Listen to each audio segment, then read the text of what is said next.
Now it is my pleasure to introduce author and historian Adwin de Kluyver, who just released his new book titled in Dutch Niemandsland, No Man's Land.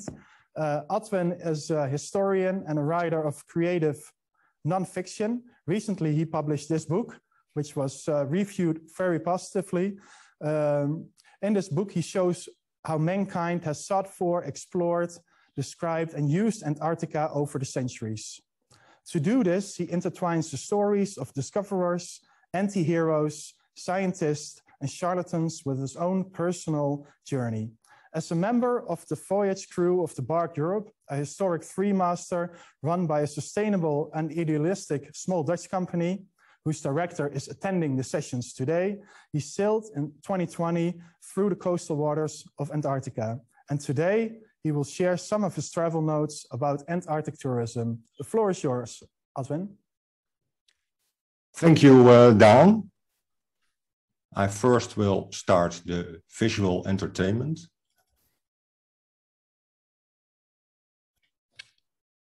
Travel notes. February 10th, Portal Point. It is the great paradox of this enormous wide empty spot. Humans are never far away on this uninhabited continent. Antarctica attracts people in search of seclusion, but the much desired isolation can unfortunately only be experienced in groups.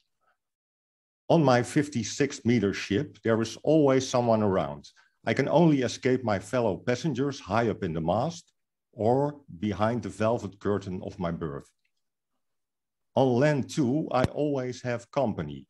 Wandering through the utterly desolate landscapes, as the explorers did a century ago, is impossible. During landings, our footprint must remain as small as possible. Exploring the continent on your own is not allowed. The locations for landings are captured in the Antarctic Treaty, the international agreement that protects all flora, fauna, and landscapes on the continent.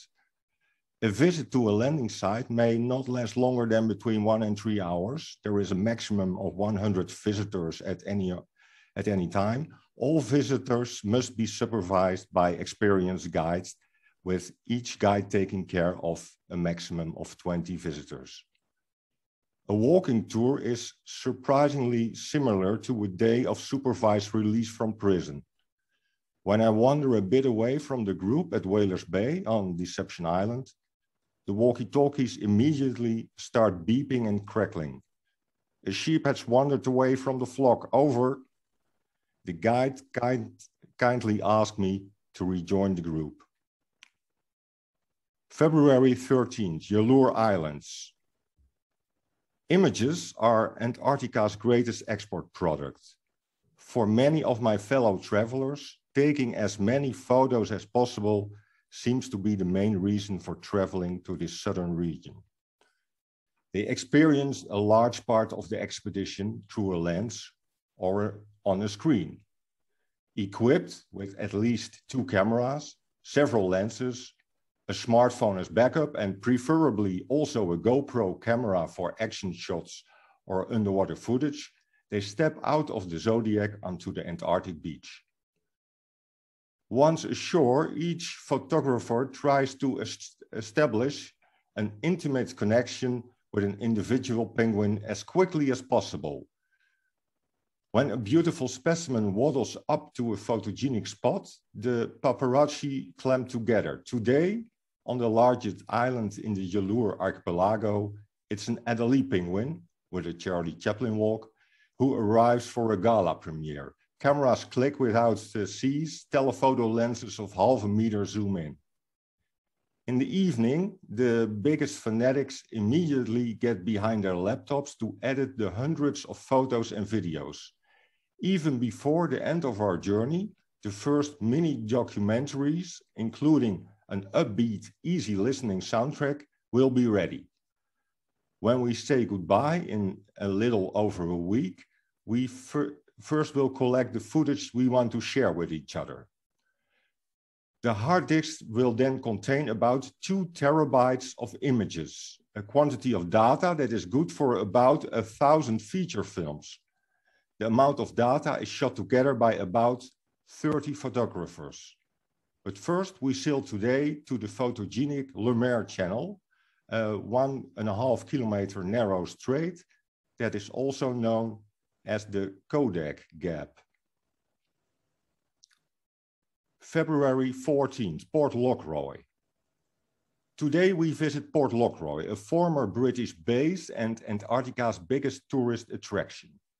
Some 18,000 visitors a year shuffle through the rooms of Base A, most of them brought in by cruise ships. In the hut, we marvel at the self-painted pin-ups on the walls, the enormous collection of Bronco luxury toilet paper for sensitive men's bottoms, the robust Aga cooker, and a tasty recipe on the kitchen wall for seal brains on toast. In the souvenir shop, all the products, from fridge magnets to bottles of Shackleton whiskey, sing the praises of Britain's heroic Antarctic past. The 4 volunteers who run the museum and post office and who live in Antarctica from November to March had imagined their stay in this idyllic location at the end of the world to be rather different, confides the friendly, smiling woman behind the counter. The summer has not yet ended and they have already stamped 80,000 stamps. One of her colleagues has now RSI problems with their wrist. On her white penguin shirt, she wears a black button with a quote from Ernest Shackleton. Optimism is true moral courage. February 15th, Damoy Point. After Roald Amundsen became the first person to reach the South Pole in 1911, more than a half century later, the continent became accessible to simple tourists. Starting in 1966, the Swedish entrepreneur Lars Erik Lindblad had a ship full of well-paying tourists commute from Ushuaia to the Antarctic Peninsula every season. Today, Antarctica may be the continent of science, but its coastal waters are now the domain of tourism, especially around the Antarctic Peninsula. Between December and March, cruise ships full of visitors come and go. Every year, some 55,000 people travel to the area, mainly by ship. And every year, the numbers increase significantly, especially now that there are also flights to King George Island. Until recently, a flight to Antarctica was reserved for scientists. After a Chilean base on the South Shetlands opened its airport for package tours, it is now possible to book a fly cruise arrangement. Many contemporary polar explorers travel to the continent in search of emptiness and silence. Travel brochures and websites sell Antarctica as a sublime wilderness, the last untouched continent. And indeed, as we sail the coastal waters of the Antarctic Peninsula on our Treemaster, we often seem to be all alone in the world. Only when we have hoisted all the sails, the cruise ships pop up together to give the passengers a chance to take a picture of our sustainable sailing machine. But when we motor around the islands and bays, it seems like other ships are deliberately avoiding us. A glance at the radar in the wheelhouse says it all. The screen lights up the floating cruise cities with names like Star Princess and Celebrity Eclipse that lie just about each other's field of vision. Virtually all travel organizations active on this continent are affiliated with the IATO, the Organization of Antarctic Tour Operators. Among other things, the organization draws up guidelines for responsible tourism, keeping the human footprint in this vulnerable region as small as possible. In addition, the IATO regulates the flow of visitors in order to protect the landing sites from being overloaded.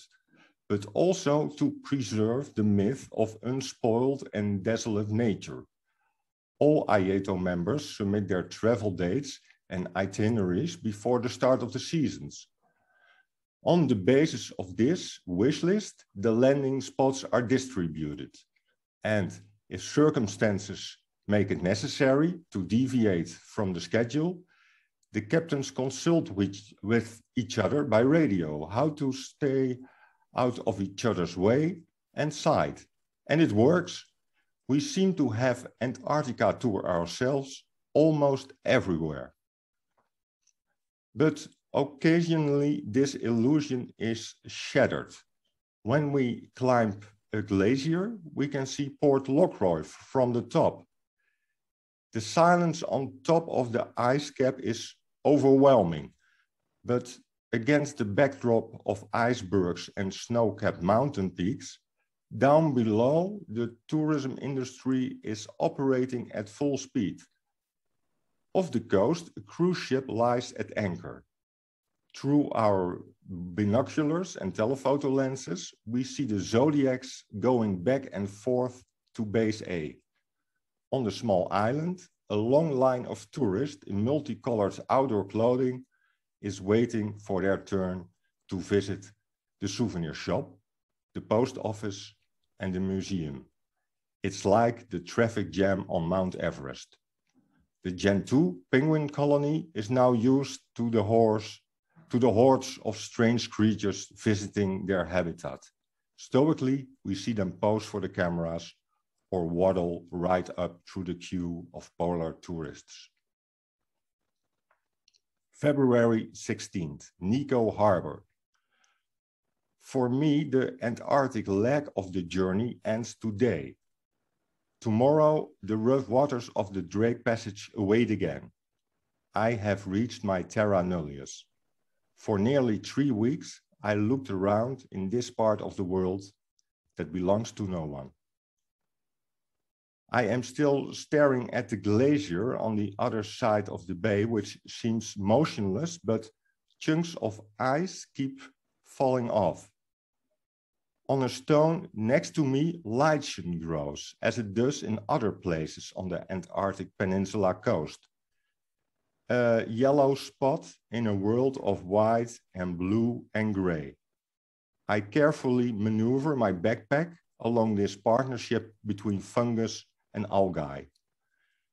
With a growth rate of 0.1 millimeters a year, this life form far outstrips me in age and has a greater right to be present in this area than me, the Homo touristicus.